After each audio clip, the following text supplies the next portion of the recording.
Hello. Now, there's one subject area that always, when it's raised, brings a lot of argument, controversy, anger, you name it, whatever. And it's vaccination. Vaccination is a topic that, whenever it's brought up, we have different sides with different opinions, different stories, and different ideas and whatsoever. But I think tonight we're here to discuss vaccination. But hopefully, we would have insights out of this conversation that would help us make informed decisions on our stand when it comes to do with vaccination.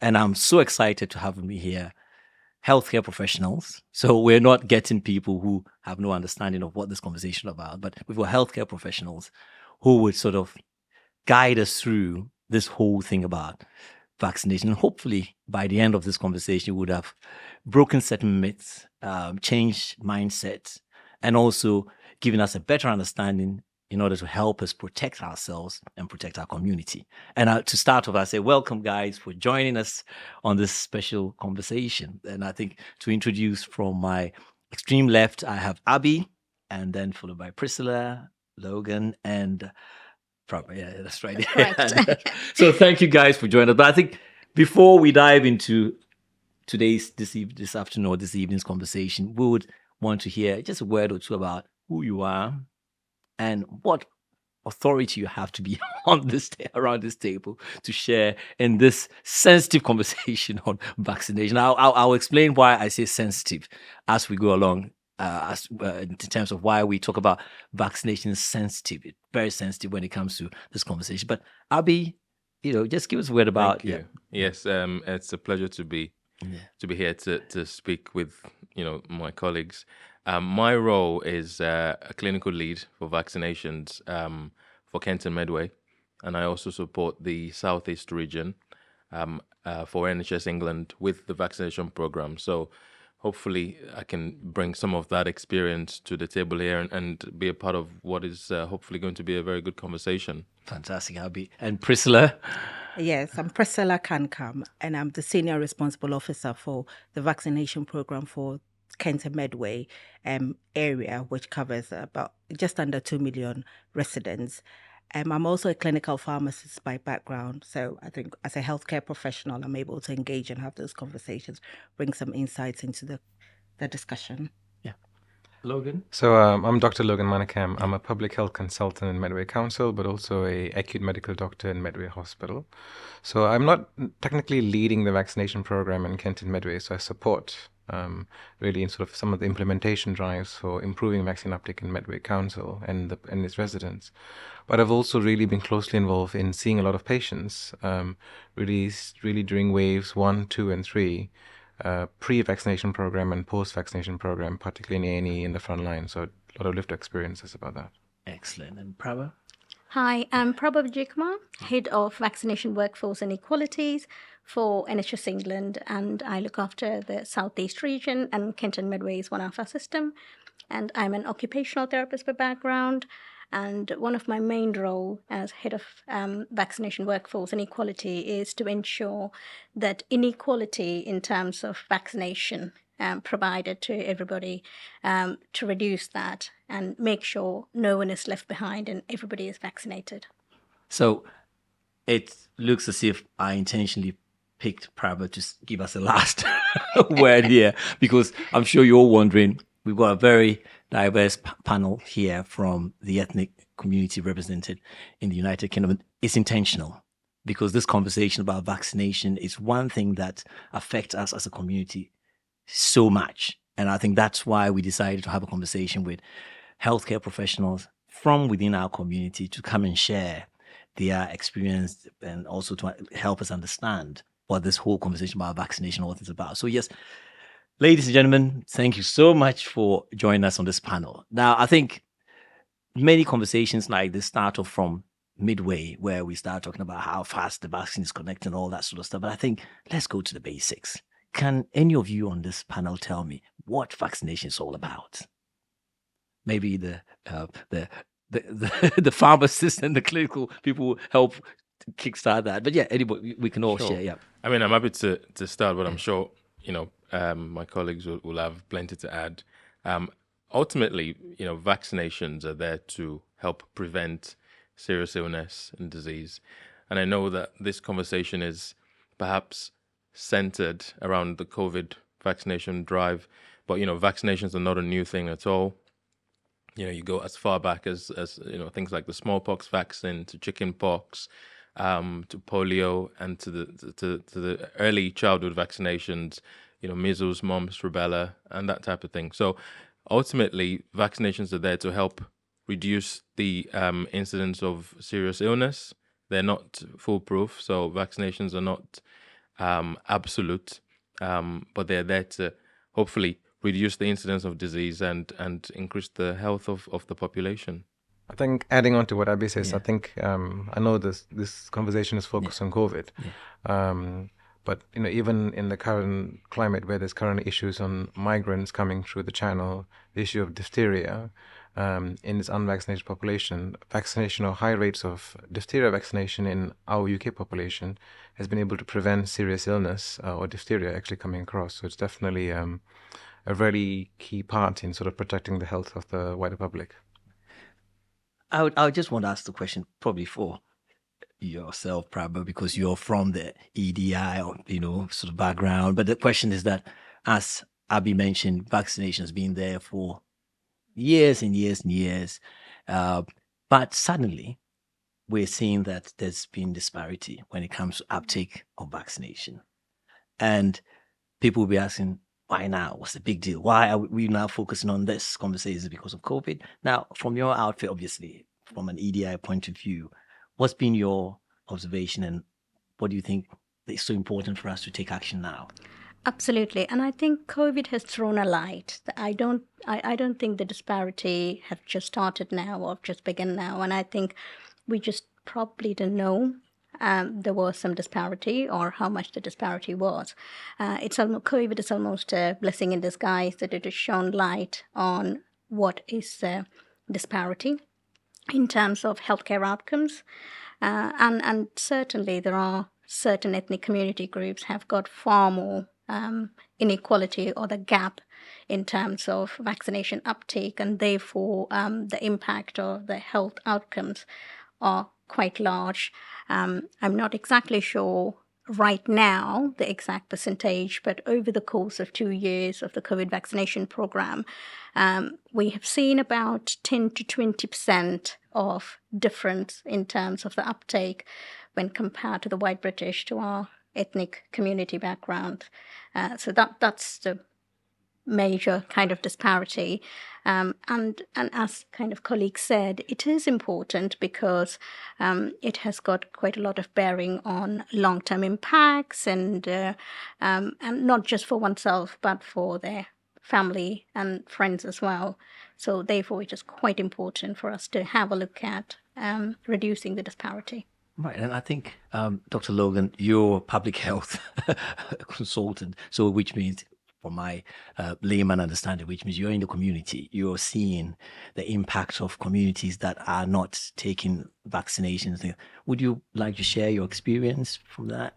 I think fundamentally what we saw across COVID, but even before COVID, is that where lower rates were more evident in vaccination rates, outbreaks were much more common, and that led to obviously increasing risk of illness, hospitalizations, and that's widely preventable, with a good of preventative action. So it's a shame that it happened.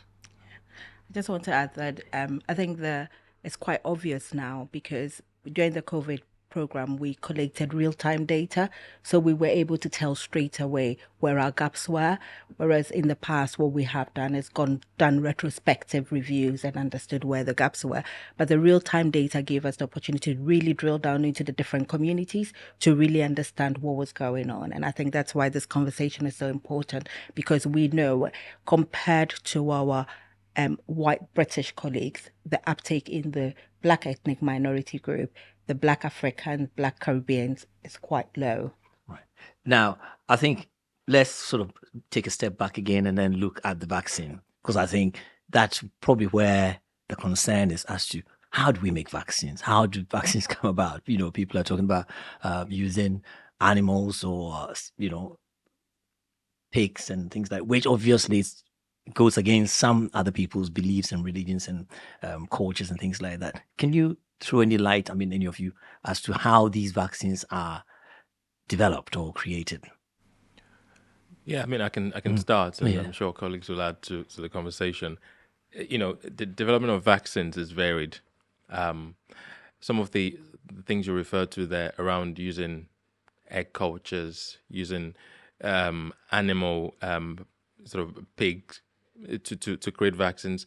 In the initial stages, that was the case. There are some vaccines that are made using egg cultures, for example, like the flu vaccines, and so it is important to differentiate between different types of vaccines and how they are produced.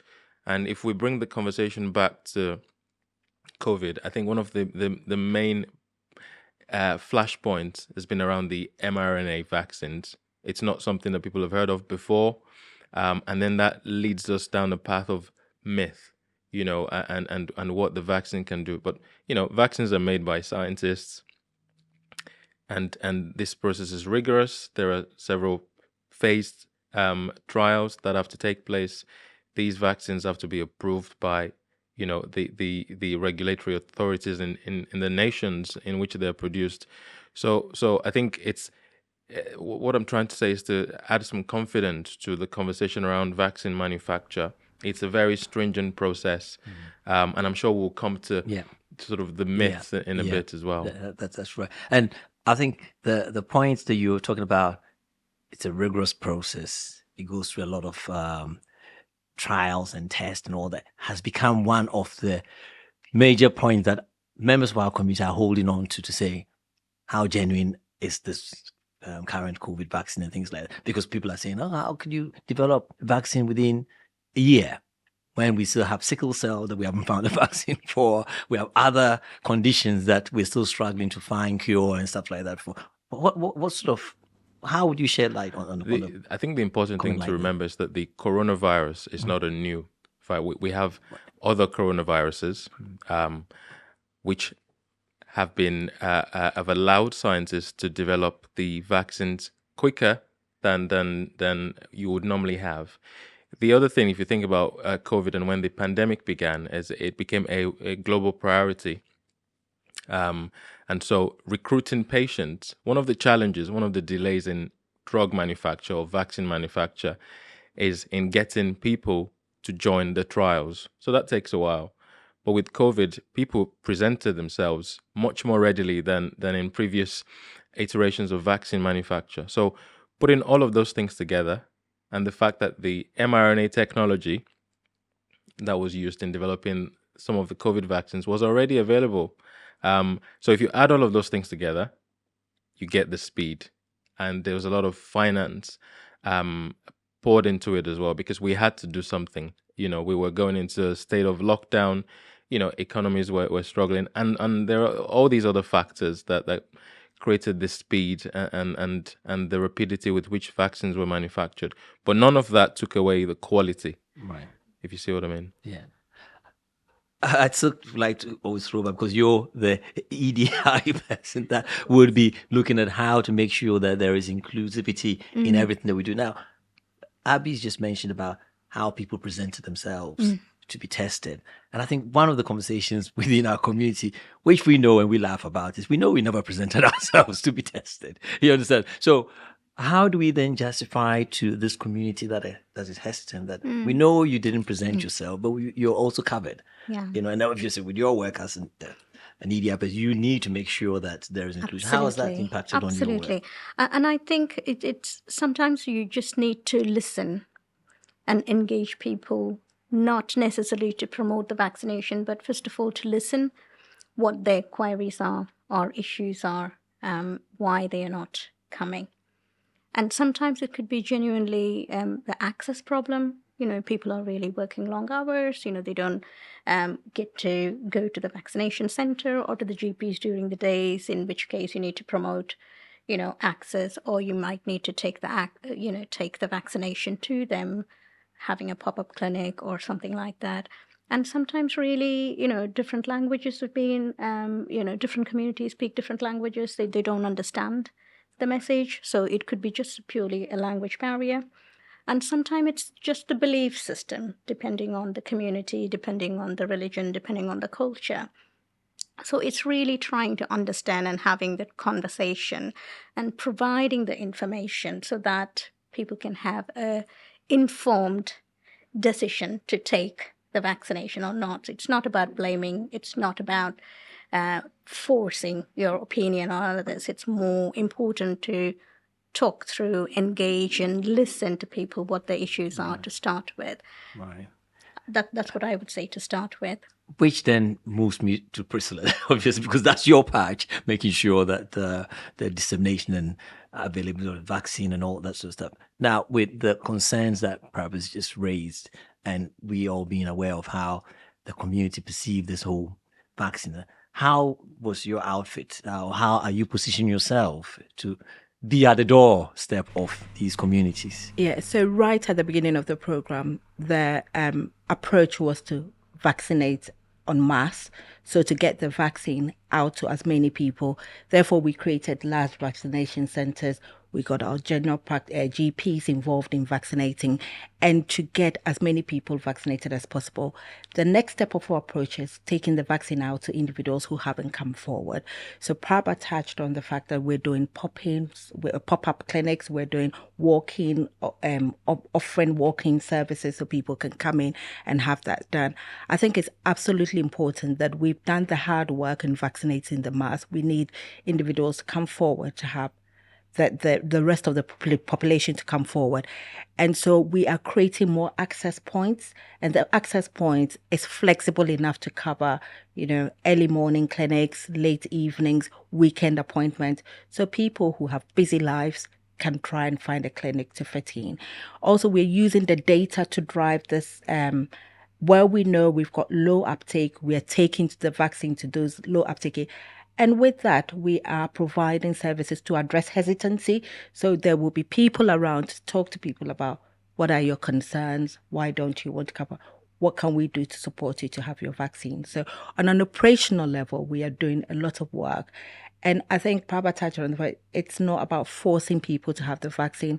It's about addressing people's concerns and making sure that they understand the importance. And I think that's why we're doing this. We really want to engage our communities to come forward. So, Dr. Logan, maybe I would move to yours because you're in the community as well as a public. So, you were seeing this firsthand in your engagement with the community and stuff. What sort of messaging are you getting from them, and how are you also helping to sort of change mindset or encourage them to sort of think otherwise and take action? Yeah, so I think the first thing to say is that it's not just a vaccination issue. So even during the course of COVID, when we started to implement mass testing in Medway was the first in Southeast in November, we obviously set up mass testing sites in a variety of areas in Medway with military support. But we also then realized quite quickly that our ethnic minority populations weren't coming forward to get tested from the initial data. So we set up a community champions program. But actually, a lot of that was sort of community facilitators who were already involved in the community on a variety of other health issues. So, and fundamentally, there's this disconnect between, for the most vulnerable populations we have, between the UK health services and these populations. So simple things like infant feeding, or engagement on primary care, it's a whole range of issues. And so by using this sort of really, trusted peer facilitators, we then engage them to say, well, actually come forward to get tested. We're not tracking you, if that makes sense, through testing. And then using that same message, or method, going to them about vaccination and say, well, what's your concerns? And then sort of, putting a lot of effort really in the last quarter mile in addressing that through those sort of peer champions. Right. Community champions. So I'm still thinking in my head here that people, and I can hear people still saying, why should we trust this? Why should we trust this? That's being the, because yes, we're focusing on COVID. We know that our community are not responsive to vaccination in general. And suddenly they're seeing this big push for one issue, which is COVID. What are we doing about the others? The other sort of vaccination that people need to have generally as part of their general life cycle, from childhood to, old age? What are we doing around all these vaccinations? Well, I think that there is, you see, when there is a global priority, it takes center stage. And so some of the other conversations that are in fact happening sort of in the background. So many of us work in healthcare, as you know, and the drivers for vaccination continue to happen. So elderly people are encouraged to get their shingles vaccine. These messages go directly from their clinicians to them. It may not go via the media, so it's not in the public consciousness.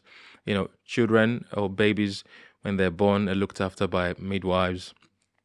So their moms are well aware of when to, or their dads are aware of when to present and take their children for their vaccinations. So those conversations continue to happen, but in the background, because of the pandemic and the effects of that disease, we had, I don't know if you remember the daily briefings we used to have from Downing Street.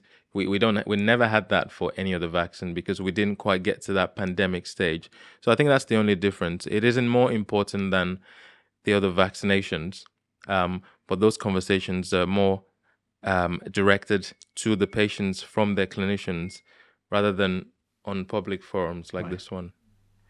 And if I can Yeah, add, sure. so I think coming from my own experience as a clinical doctor, so obviously I sort of was very involved in wave 2, and we had the Kent variant, and obviously we were in Kent, and we had difficulty in controlling the rates very initially, compared to everybody else, and we couldn't understand why, and then we realized that. And being an acute medical doctor, sort of between A&E and intensive care in Medway, I've never seen more death, in that 1 year than I ever did in sort of 10 years. And to see every single patient coming through, it doesn't matter whether you're white or black or Asian, and you had COVID, there's nothing that would prevent that. All we could give was oxygen at that point and a bit of steroids and hope for the best. And people who really in their 40s or 50s, who really would never end up seeing in hospital, were in hospital. So I think way before that sort of vaccination came in the sort of second half of 2021, there was this massive push for that reason. We didn't want another wave like that where so many people were dying unnecessarily.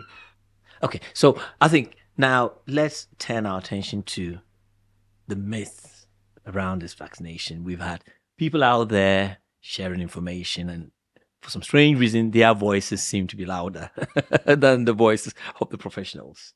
And I think because sometimes some of the things that they say does seem like it makes sense. And I think that's why this evening we wanted to have professionals like yourself around the table for us to have conversations to see how we can clarify some of these issues. And I think one of it, which you've already answered, was it's been developed so fast, and that's. I think the other one that I've got noted here is, well, COVID is over. Why should we bother now having the vaccination? We want to touch on that, and then I've got a tall list, but we want to touch on this, and that people are saying COVID is over because obviously the urgency with which COVID was treated or being dealt with when we were in the height of the pandemic is no more. We're not having the daily briefings like you're saying and all that sort of stuff. So in the minds of people, we're not wearing the face mask. All the signs that reminded us of the pandemic is being taken away. So people are saying it's over. Why should we bother? So Yeah, it's interesting. I think ironically, if you think about the reason why people are saying COVID is over, it's because a lot of people have been vaccinated. Right. If those people didn't present for vaccination, we wouldn't be in this current position where we're able to get some of our liberties back. People would cast their minds back to when you couldn't leave the house and you could only walk a few times a day. COVID is certainly not over. We continue to see that there are cases in healthcare settings.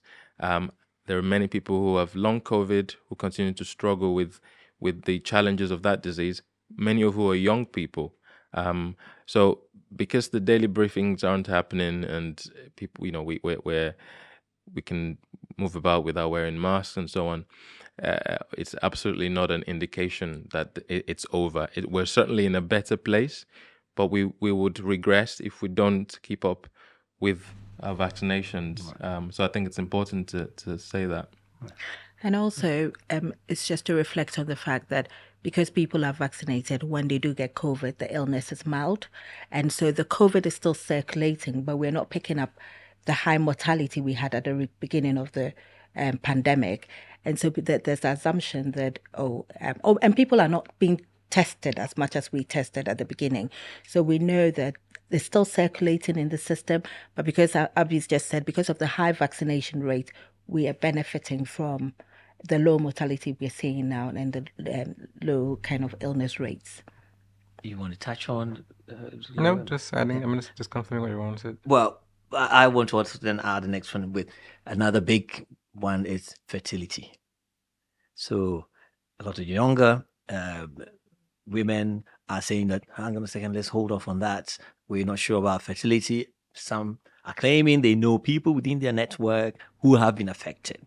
So how true or false is this statement about fertility? I think one of the things we're trying to do here is to speak to people about vaccination. So it's important to acknowledge their views, the experiences that they may have had, or friends and family. So I think it would be glib to dismiss those, but I think we can only speak from our experience and from the clinical understanding that we have. And a lot of the negative outcomes that we've seen in the healthcare settings have been from women who haven't been vaccinated. There was a review, in fact, of neonatal sort of wards and settings like that, looking at midwives and collating the number of illnesses and difficult births, and it was skewed in the direction of those who hadn't been vaccinated. So I think that's an indicator of some of the reasons why the fertility conversation is almost a futile one. There is no real clinical basis for that statement, and it's impossible to provide a 20-year review because the vaccination program is very recent. But what we can certainly hang our hats on is the fact that vaccinations in general are not a new concept, and we've seen successful vaccination drives in the past. So this shouldn't be any different.